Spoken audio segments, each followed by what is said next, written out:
Hello and welcome to Matlab video tutorial. In this tutorial we will learn how to plot simple functions. First, let's take a look at Matlab Layout. In the center you can see a common window. This is where you can type Matlab code. To your left is a current folder window. This is where you store your Matlab files. To your right on top is a workspace window. This is where you can see your variables. On the bottom is a common history window. Here you can see and retrieve your past Matlab code. Well, let's get started. First, we defined x as a vector beginning at 0 and ending at 2 pi with a step of 0.01. Y is simply defined as a function of x. Notice there is a semicolon after each line because we want to suppress the output.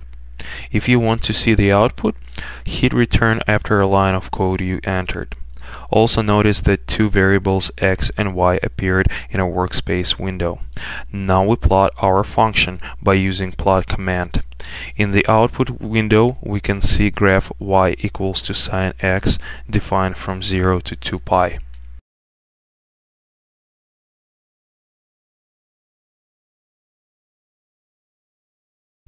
Now let's take a look at a subplot command. First we defined our functions. T will be the time vector from 0 to 2 with a step of 0.01.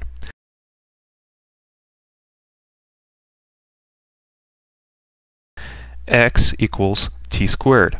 Please notice that there is a dot right there. This is because you are taking square of not just one number, but the whole array of numbers, meaning vector t. Y equals square root of t.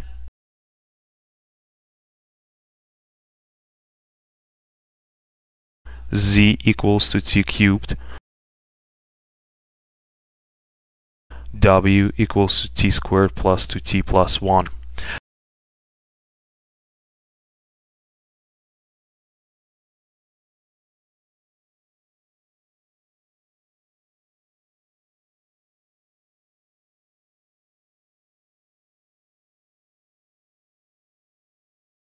Now let's use the subplot command. It will plot for us several graphs in the same figure. Notice there are three numbers in parentheses after subplot command. First number is a number of rows. Second number is a number of columns. And third, position of a current plot. In our case, plot 1 corresponds to the first row, first column. Number 2 will correspond to the first row, second column. Number 3 to the second row, first column, and number 4 to the second row, second column. So you can see the pattern.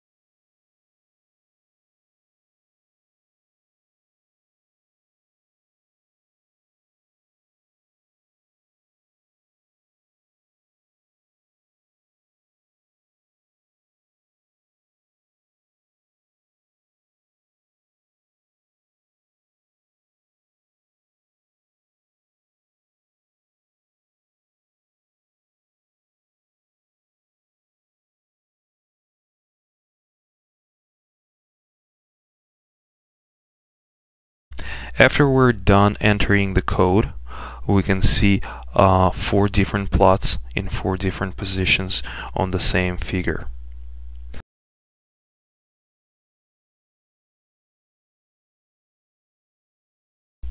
Now let's learn how to create step functions. But before we get started, let's take a look at relational operators: less than or equal to, more than or equal to. First we assign values to x and y.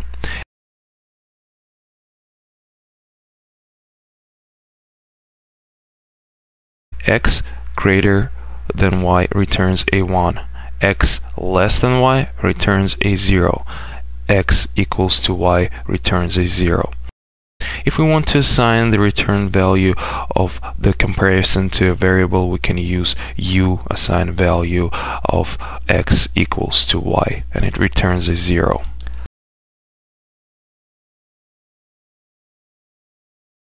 Using the relational operators, we have a simple method for creating a unit step function. T is a vector from -1 to 3 with increments of 0.001. X is assigned value of t greater or equal to 2, and we plot x versus t. From the graph we can see that the command creates a unit step function starting at 2. A combination of these step functions can be used to create pulses. For example, let's put the following code.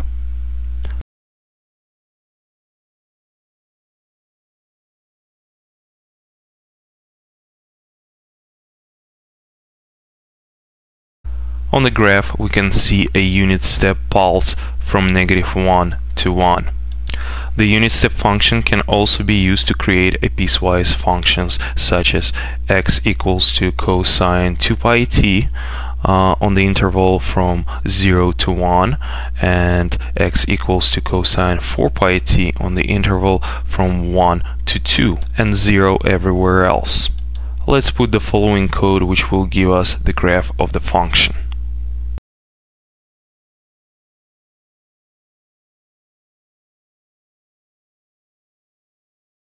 This concludes our tutorial on simple functions. Thank you for your attention.